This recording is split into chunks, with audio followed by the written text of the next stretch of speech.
बदलापूर लैंगिक अत्याचार प्रकरणातील आरोपी अक्षय शिंदेचा एन्काउंटर, पोलिसांची बंदूक हिसकावून अक्षयकडून गोळीबार, स्वसंरक्षणासाठी पोलिसांनी झाडल्या 3 गोळ्या।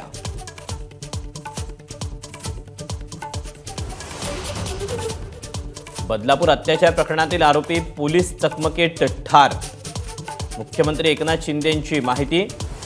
या प्रकरणी गृहमंत्री देवेंद्र फडणवीसांकडून उच्चस्तरीय चौकशीचे आदेश।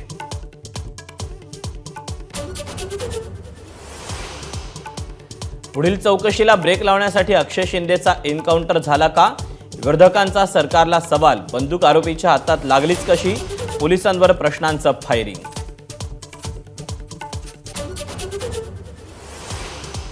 अक्षयला पोलिसांनी ठरवून मारलं, पोलिसांचं अधिकृत स्टेटमेंट खोटं, आरोपी अक्षय शिंदेच्या पालकांचा एबीपी माझावर बोलताना आरोप।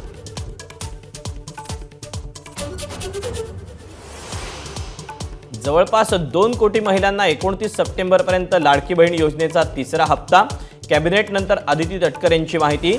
छाननीमुळे विलंब झालेल्या महिलांनाही यंदा पैसे मिळणार।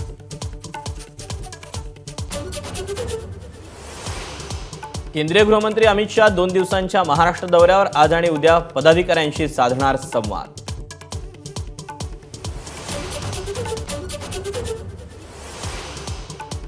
ठाण्यात आनंदनगर टोलनाक्यावर इम्तियाज जलील समर्थकांचा रास्ता रोको, पोलिसांचा सौम्य लाठीचार्ज।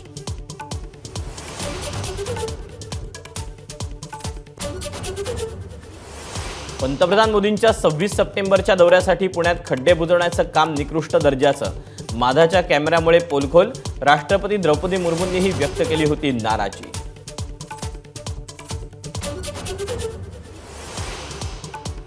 अजित पवार महायुतीतून बाहेर पडण्याच्या चर्चांना उधाण, सगळ्या बातम्या कपोलकल्पित, महायुतीच्या नेत्यांची प्रतिक्रिया, तर राऊतांकडून भाजपवर निशाणा।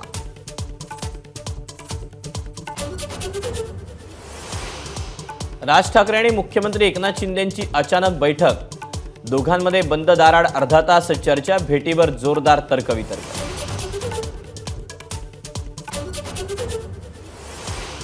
खडसे आणि माझी नार्को टेस्ट होऊन जाऊ दे, गिरीश महाजनांचं माझा कट्ट्यावरून ओपन चॅलेंज, 1 खोटं लपवण्यासाठी खडसे 4 खोटं बोलत असल्याची टीका।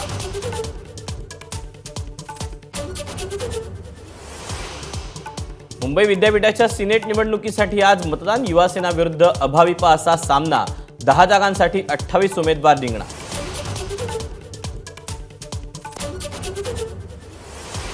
पुढचे 4 दिवस राज्यभरात पावसाचा अंदाज, मराठवाडा, विदर्भ आणि कोकण किनारपट्टीवर मुसळधार पाऊस कोसळण्याची शक्यता।